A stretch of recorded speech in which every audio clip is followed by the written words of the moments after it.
မင်္ဂလာပါခင်ဗျာဘာလုပ်ငန်းလုပ်တည်တဲ့အတွက်ချက်ကလေးများစီစဉ်ရနေကြိုဆိုပါရစေကျွန်တော်နာမည်မာတင်ပါအဲ့တော့ဒီဗီဒီယိုလေးမှာကျွန်တော်တို့ growth rate လို့ခေါ်တဲ့လုပ်ငန်းတစ်ခုရဲ့တိုးတက်မှုနှုန်းကိုတွက်ချက်တဲ့ပုံတင်နည်းလေးနဲ့တွက်ချက်ပုံတွက်ချက်နည်းလေးကိုကျွန်တော်ပြောပြမှာဖြစ်ပါတယ်အဲ့တော့ကျွန်တော်လုပ်ငန်းတိုင်းမှာအရေးကြီးတဲ့အကြောင်းအရာကျွန်တော်နှစ်ချက်ရှိပါတယ်အဲအကြောင်းအရာဘာလဲဆိုလို့ရှိရင် profit လို့ခေါ်တဲ့အမြတ်ငွေနဲ့ growth လို့ခေါ်တဲ့တိုးတက်မှုနှုန်းပဲဖြစ်ပါတယ်အဲ့တော့ profit ဆိုတာကတော့အမြတ်ငွေပါကျွန်တော် profit ဆိုတဲ့အမြတ်ငွေလေးဒီကျွန်တော်တို့လုပ်ငန်းရှင်တွေအတွက်ထင်အောင်ထင်မှားဖြစ်စေတဲ့အရာပဲဖြစ်ပါတယ်ဘာလို့လဲဆိုလို့ရှိရင်လုပ်ငန်းတစ်ခုကကျွန်တော်ရေတိုအနေနဲ့ဟလာတစ်နှစ်မြတ်အောင်လုပ်လို့ရပါတယ်ကျွန်တော်ဈေးနှုန်းတွေ short ချမယ်အကျွေးတွေကျွန်တော်တို့ပေးလိုက်မယ်ဟလာကိုယ့်ရဲ့ဝန်ဆောင်မှုကုန်ပစ္စည်းတွေကိုကျွန်တော်အကျွေးချပေးမယ်ဒါမှမဟုတ်ကိုယ့်ရဲ့ဟလာကုန်ကျစရိတ်ဖြစ်တဲ့ expense တွေကိုကျွန်တော် short ချမယ်ဆိုလို့ရှိရင်လုပ်ငန်းတစ်ခုဟာရေတိုအနေနဲ့တစ်နှစ်ဖြစ်စေနှစ်နှစ်ဖြစ်စေကျွန်တော်အမြတ်ရအောင်ကျွန်တော်လုပ်လို့ရပါတယ်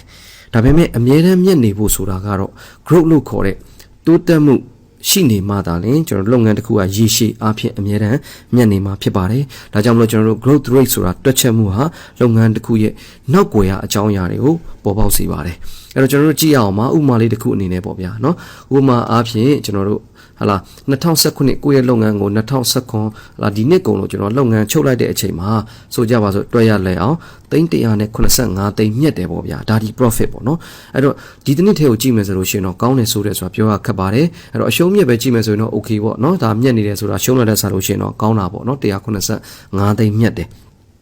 အဲ့တော့နောက်ပြီးခဲ့တဲ့နှစ်တစ်ခုကိုကျွန်တော်တို့ကြည့်ရအောင်ဗျာကဲပြီးခဲ့တဲ့နှစ်ကကျွန်တော်တို့ဘယ်လောက်မြတ်လဲဆိုကျွန်တော်တို့မေးလိုက်တော့2016ကဟလာ380မြတ်ခဲ့တယ်အဲ့လိုပဲ2015မှာတော့ကလည်းပဲသူကဘယ်လောက်မြတ်ခဲ့လဲဆိုလို့ရှိရင်350ဥပမာအပြင်350မြတ်ခဲ့တယ်ဟလာ၄နှစ်တိတိကျွန်တော်တို့ကြည့်လိုက်အောင်ပေါ့ဗျာနော်2014မှာသူက300မြတ်ခဲ့တယ်အဲ့တော့ကျွန်တော်တို့ဒီမှာကြည့်ရ2014တော့300မြတ်ခဲ့တယ်ပြီးတော့နောက်တစ်နှစ်လည်းရောက်တော့350နောက်တစ်နှစ်လည်းရောက်တော့380 385သိန်းဒါဟာကောင်းတယ်လို့ပြောလို့ရပါတယ်ဘာလို့လဲဆိုလို့ရှိရင်ဒါနှစ်စဉ်နှစ်တိုင်းကအသက်ဖက်ကိုကြည့်ပဲသူကပိုပြီးတော့မှတစ်နှစ်ထက်တစ်နှစ်မြက်လာတာဖြစ်ပါတယ်ပထမနှစ်300ကနေပြီးတော့မှမြက်လာလိုက်တာအခုနှစ်မှာ185သိန်းမြက်တယ်ဆိုတာကောင်းတယ်လို့ပြောလို့ရပါတယ်ဒါဒီ profit အားဖြင့်ကျွန်တော်တို့ကြည့်ခြင်းဖြစ်ပါတယ်အမြတ်ငွေအားဖြင့်ကြည့်တာပါအဲ့တော့ကျွန်တော်စဉ်းစားစရာနောက်တစ်ခုက okay အမြတ်ငွေအားဖြင့်ကျွန်တော်တို့ကြည့်ရလဲဟုတ်ပါပြီဒုတိယဖြစ်တဲ့ growth တစ်ခုကိုကျွန်တော်တို့ကြည့်မယ်ဆိုလို့ရှိရင်ရော community တိုးတက်မှုကဘယ်လိုလဲပေါ့နော်တိုးတက်မှုကြည့်မယ်ဆိုလို့ရှိရင်ကျွန်တော်တို့100ကနေကျွန်တော်တို့150မြတ်သွားတာဟာနှုံထားအပြင်ဘယ်လောက်လဲဆိုလို့ရှိရင်50ရာခိုင်နှုန်းဖြစ်ပါတယ်ဒါရှင်းပါတယ်100ကနေ150ရာခိုင်နှုန်းတိုးတက်လာတယ်အဲ့လိုပဲ150ကနေကျွန်တော်တို့180မြတ်သွားခြင်းဒီတိုးတက်မှုနှုံထားအပြင်73.33ရာခိုင်နှုန်းတိုးတက်လာခြင်းပဲဖြစ်ပါတယ်အဲ့လိုပဲ180ကနေ185ဖြစ်သွားခြင်းကကျွန်တော်တို့တိုးတက်မှုနှုန်းအပြင်2.94ရာခိုင်နှုန်းပဲဖြစ်ပါတယ်အဲ့တော့ဒီရာခိုင်နှုန်းတွက်ပုံတွက်နည်းတိုးတက်မှုနှုန်းတွက်ပုံတွက်နည်းကိုကျွန်တော်ခဏနေကြလို့ရှင်းပြပါမယ်အဲ့တော့လောလောဆယ်ဒီအတိုးနှုန်းတွေကိုပဲလောလောဆယ်ဒီတိုးတက်မှုနှုန်းကိုကျွန်တော်တစ်ချက်လောက်စဉ်းစားကြည့်အောင်ပါအဲ့တော့တနည်းနဲ့တနည်းတိုးတက်မှုနှုန်းဒီအစတော့90ရာခိုင်နှုန်းကနေ90ရာခိုင်နှုန်းနှုန်းသားတစ်ခုနဲ့တိုးတက်နေတဲ့အနေအထားမျိုးမှာချက်ချင်းကြီးပဲ73ရာခိုင်နှုန်းအထိကိုကျဆင်းသွားပြီးတော့မှနောက်ထပ်2ရာခိုင်နှုန်းအထိကျွန်တော်ကျဆင်းလာတာတွေ့ရပါတယ်အဲ့တော့တိုးတက်မှုနှုန်းကိုကြည့်မယ်ဆိုလို့ရှိရင်တော့ဖြင့်ကျွန်တော်တို့ဒီ90ရာခိုင်နှုန်းကနေ2.94ရာခိုင်နှုန်းအထိကျဆင်းသွားတာကျွန်တော်တို့တွေ့ရပါလိမ့်မယ်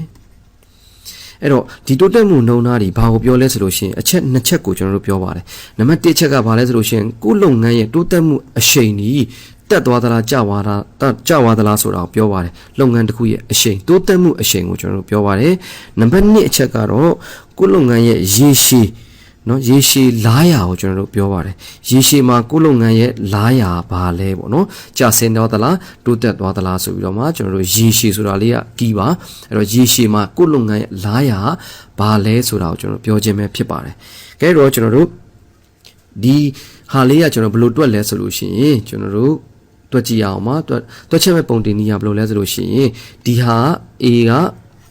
sorry ဒီ100ကို A လို့ပဲဆိုကြပါစို့เนาะအဲ့တော့ဒီ150ကိုကျွန်တော်တို့ B လို့ဆိုမယ်ဆိုလို့ရှိရင်ဒီ100ကနေ150ရာခိုင်နှုန်းဘယ်လိုရလာလဲဆိုလို့ရှိရင်ပုံတင်နည်းက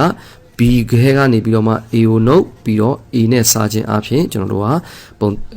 တိုးတက်မှုနှုန်းကိုရပါတယ်တကယ်စားထိုးကြည့်အောင်မှာ B ကဘယ်လောက်လဲဆိုလို့ရှိရင်150 A ကဘယ်လောက်လဲဆိုလို့ရှိရင်100ပြီးရင်စားမှာက100နဲ့စားမယ်အဲ့တော့ဒါကိုထပ်တွက်မယ်ဆိုလို့ရှိရင်အပေါ်က90ပဲကျန်မယ်အောက်က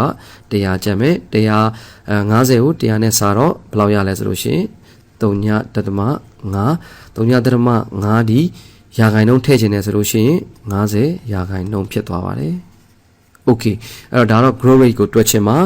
အဲ့တော့ကျွန်တော်လုပ်ငန်းတစ်ခုကြည့်တဲ့နေရာမှာ profit လို့ခေါ်တဲ့အမြတ်ငွေကြီးတစ်ခုတည်းပဲကြည့်လို့မရပါဘူးအမြတ်ငွေအပြင်ကောင်းခြင်းကောင်းနေပါလိမ့်မယ်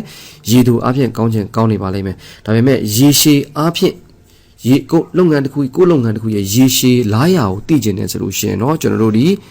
growth လို့ခေါ်တဲ့ကုမ္ပဏီရဲ့တိုးတက်မှုနှုန်းကိုတွက်ချက်ပြီးတော့မှကြည့်ရှုရမှာဖြစ်ပါတယ်အဲ့တော့အဲ့ကဏ္ဍနှစ်ခုကိုကြည့်ရှုခြင်းအပြင်လုပ်ငန်းတွေရေတိုအပြင်ဘယ်လိုရေရှည်အပြင်လားရာဘယ်လိုဆိုပြီးတော့မှခွဲခြားသိနိုင်မှာဖြစ်ပါတယ်အဲ့တော့ဒါလေးကတော့ growth rate တွက်ပုံတွက်ချက်တဲ့ဒီပါကိုလုပ်ငန်းအတွက်အကျိုးရှိတယ်ဆိုလို့ရှိရင်ဟာလာတချကိုရဲ့မိတ်ဆွေတငယ်ချင်းတွေကိုလည်းမျှဝေလိုက်ပါခင်ဗျာကျေးဇူးများတင်ပါတယ်နောက်တစ်ပတ်မှာပြန်လည်ဆုံတွေ့ကြပါ